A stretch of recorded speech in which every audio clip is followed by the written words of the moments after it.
Olá pessoal, tudo bem com vocês? Eu sou o Sandro Costa, então eu cumprimento a todos e eu gostaria de trazer uma palavra acerca de tudo isso que está acontecendo no nosso país, esta luta, esta guerra, direita, esquerda e as manifestações. O que é que eu quero dizer? É que tudo isso que está acontecendo, na verdade, está começando a deixar a gente enfastiado. Eu não sei se eu sou o único, mas falar demais sobre isso, pensar demais sobre essas coisas, acaba nos fazendo mal, tá?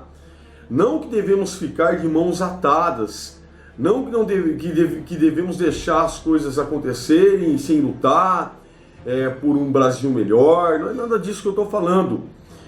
Acredito sim que devemos usar de todos os meios possíveis, eficientes dentro da lei, para que tenhamos aí um país melhor para os nossos filhos, lutar contra coisas que possam induzir os nossos filhos ao erro, como ideologia de gênero, por exemplo. Nós somos contra o aborto e outras coisas mais que tem aí. Com certeza nós devemos lutar. Vivemos esse tempo em que temos um presidente conservador no poder. Eu apoio Bolsonaro até o momento. Ele não fez nada que me tire esse pensamento de o apoiá-lo, né? Eu nunca imaginei que ele fosse uma pessoa perfeita. Eu sei que muitas vezes ele acaba sendo infeliz em algumas falas, mas isso você também poderia ser, eu também poderia ser. Nós não somos perfeitos e não acordamos todos os dias de uma maneira agradável. Temos problemas familiares, como ele também pode ter.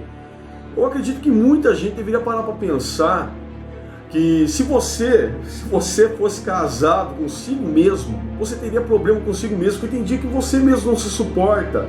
Então não podemos exigir que uma pessoa que tem uma responsabilidade tão grande como ele tem, seja perfeito em tudo que faz.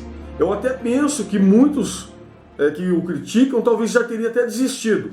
Para você ter uma ideia, como muitos outros já fizeram isso. Abandonaram seus cargos, pediram arrego, desistiram. E ele está lá.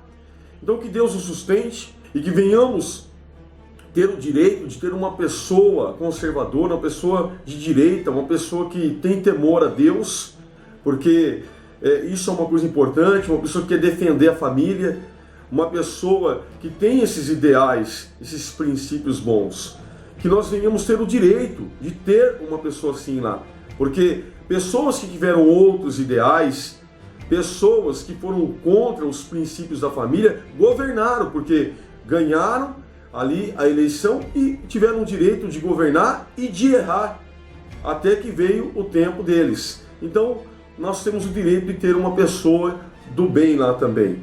Todo esse pensamento, tudo isso que está acontecendo acaba nos enfastiando um pouco. Viver em torno disso, só pensando nisso, nos faz mal. Eu não estou dizendo que nós não devemos lutar, mas devemos descansar no Senhor, saber que Deus, Ele reina sobre tudo. Que você venha pensar que muitas vezes o próprio feitiço se volta contra o feiticeiro. Você vê a pessoa preparando todo o mal contra a nossa nação, contra a família, mas Deus está sempre no poder. E nós, quando olhamos na história da humanidade, quando vemos na palavra de Deus, nós vemos que o feitiço se volta contra o feiticeiro. Porque houve governos muito parecidos com esse governo que nós temos, e governos piores do que esse. Quando você lê a Bíblia e você vê sobre aquele rei Nabucodonosor, por exemplo, você vê que a Bíblia é bem clara em falar que Nabucodonosor fazia o que queria. Ele não tinha que prestar conta com ninguém. Era um governo diferente desses governos que nós temos hoje, por exemplo. A quem ele queria matar, ele falava, eu mato. A quem ele queria deixar com vida, ele deixava com vida. Nabucodonosor foi um rei assim. Então ele criava suas próprias leis. E lei nem sempre é justiça. Ora, Hitler criou leis. E ele foi justo? Não. Então, justiça é uma coisa. Lei nem sempre é justiça. Mas no final das contas, Deus foi exaltado até mesmo no governo de Nabucodonosor. Quando ele lançou, por exemplo, o Sadraque, Mesaque e Abidnego na fornalha, você lê o texto bíblico e vê que havia o quarto homem com eles dentro da fornalha, e quando eles saíram nem cheiro de fumaça havia. Claro que muitos outros homens de Deus morreram, decapitados, queimados, mas Deus foi exaltado, porque Deus estava no controle de tudo. Quando nós vemos, por exemplo, o governo de Dário, então sabemos que Daniel se destacava entre aquelas autoridades. Haviam 3 prefeitos ali, e Daniel era um deles, e que cada uma dessas províncias ali, na verdade 40 províncias, tá? Era 40, como se fosse 40 cidades. Daniel tomava conta de 40, então era 120. E eles ficaram enciumados, porque Dário queria colocar Daniel acima dos 3, como segundo, depois do rei. E eles fizeram ali um tratado que não se podia revogar, que no tratado, num espaço ali de 30 dias, se não me falha a memória, que não se podia fazer nenhum pedido ou oração, e nenhum pedido a ninguém, senão somente ao rei. Ou essa pessoa seria lançada na cova dos leões. E Daniel continuou fazendo suas orações e orando a Deus, e por causa disso foi lançado na cova dos leões. E esse era um tratado que não se podia revogar. Olha só, era um outro governo, um governo que estava amarrado, que o próprio rei não podia fazer o que ele queria, ele não podia revogar esta lei. E Daniel foi lançado na cova dos leões, enquanto Dário se sentiu muito triste com isso. Mas quando foi no outro dia, ali de manhã, ele chamou a Daniel, e Daniel estava vivo, porque aqueles leões famintos tiveram que jejuar toda aquela noite, porque Deus foi exaltado e glorificado. E aqueles homens foram lançados lá dentro, e antes que eles chegassem ao fundo daquela cova, os leões já haviam devorado eles. Isso é quando o feitiço ele vira contra o feiticeiro. A palavra do Senhor nos conta quando Labão queria roubar a Jacó. Quanto mais ele tentava roubar Jacó, mais Jacó enriquecia. Quando o feitiço lança contra o feiticeiro, nós temos hoje governantes piores do que essas épocas.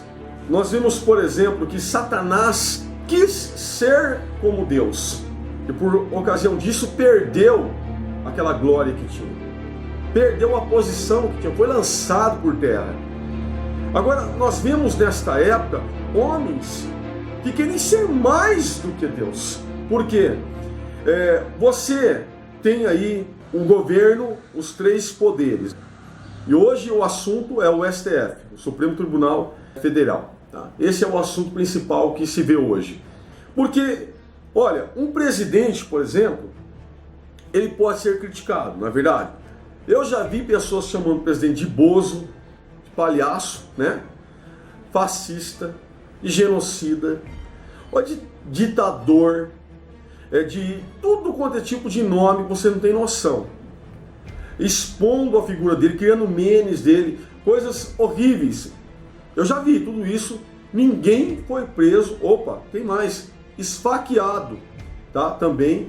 Eu não vi uma justiça imediata para resolver logo esse problema, e todas essas calúnias, chamando de fascista, racista, genocida, expondo a foto dele, mentindo também muitas vezes ali em relação a ele. Eu não vejo ninguém sendo preso, eu não vejo nenhum decreto de prisão para prender a pessoa imediatamente por causa disso. Então isso acontece com o presidente, eu vejo deputados sendo caluniados, eu vejo pessoas blasfemando, por exemplo, contra objetos de culto, que para alguns tem referência à pessoa de Jesus Cristo, embora para mim não tenha, porque eu sou evangélico, tá? Mas para alguns tem. Então eu vejo pessoas escandalizando esses objetos em época de carnaval, e ninguém é preso. Pessoas blasfemando contra Deus, fazendo piada, filmes, tá? Filmes e ridicularizando a pessoa de Cristo, e ninguém é preso. Agora, ai se alguém criticar o STF, cuidado com o que você fala, porque se você falar algo que a sua cabeça pode estar em risco, entendeu? Você pode acordar, por exemplo, uma surpresa, uma investigação na tua casa. Então, são pessoas que não aceitam esse tipo de coisa, de crítica. Cuidado, ninguém é perfeito. Ninguém é perfeito. Eu não sou perfeito, você não é perfeito, eles não são perfeitos, o presidente não é perfeito, deputados não é perfeito, todos nós somos passivos de erros, nós podemos errar, podemos cometer erros. Então, uma nação como essa, que tem esse direito de liberdade de expressão, onde as pessoas criticam jornalistas, criticam presidentes, criticam deputados, tá? Governadores, prefeitos, fazem críticas, não são ataques. Isso é uma liberdade de expressão.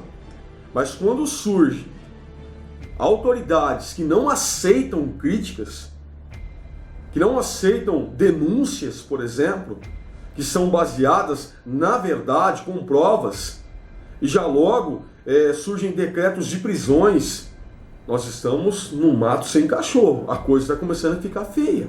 Eu me lembro do texto bíblico também de quando Herodes quis ser como Deus.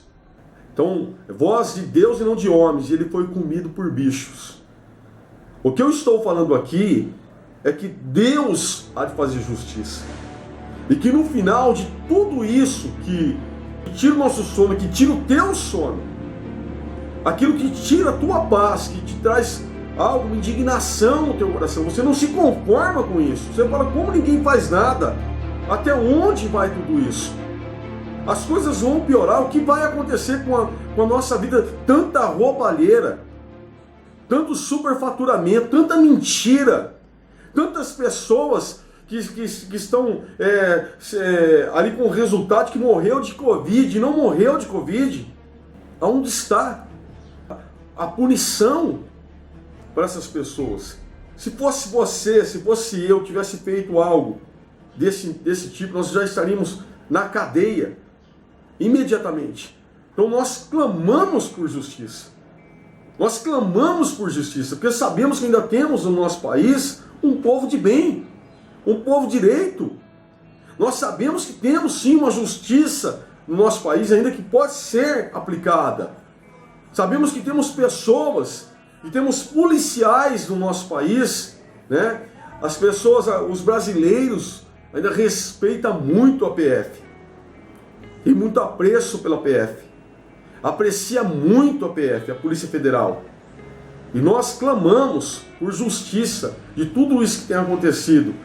Nós sabemos que a PF tem poder para investigar, tá? Ela também age independente. E clamamos por justiça, que haja justiça no nosso país, que o nosso país venha a ser colocado em ordem. Em ordem. Então eu oro pela nossa nação, oro pedindo que Deus seja exaltado no nosso país.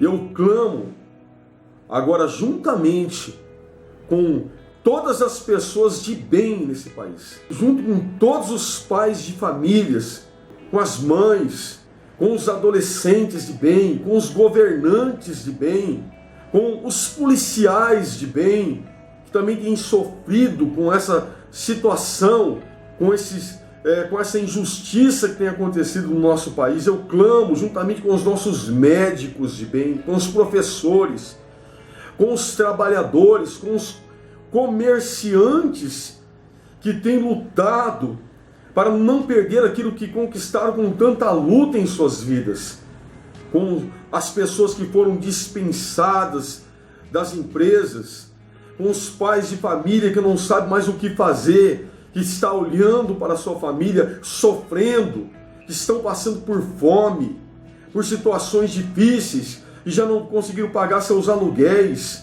com as pessoas que estão nas estradas, com os informais, com aquelas pessoas que trabalham por conta própria, que têm sofrido muito com essa situação. Eu clamo junto com todas essas pessoas que têm lutado, com os verdadeiros manifestantes, aqueles que lutam por um país melhor. Eu estou clamando, juntamente com todos eles, por um país em que Deus seja exaltado. Em que Deus seja exaltado. Eu clamo para que Deus ilumine a Polícia Federal. Que Deus dê sabedoria aos nossos policiais e que eles possam investigar. E que tudo aquilo que estiver oculto, aquilo que estiver escondido, tudo aquilo que estiver sido camuflado, venha vir às claras e que a justiça seja feita e que o nosso país agora entre numa nova etapa, entre num novo ciclo, um novo tempo, um tempo de prosperidade, um tempo de liberdade, um tempo de justiça, num tempo em que o mal não venha ter vez, em nome de Jesus Cristo, o nosso Senhor e Salvador.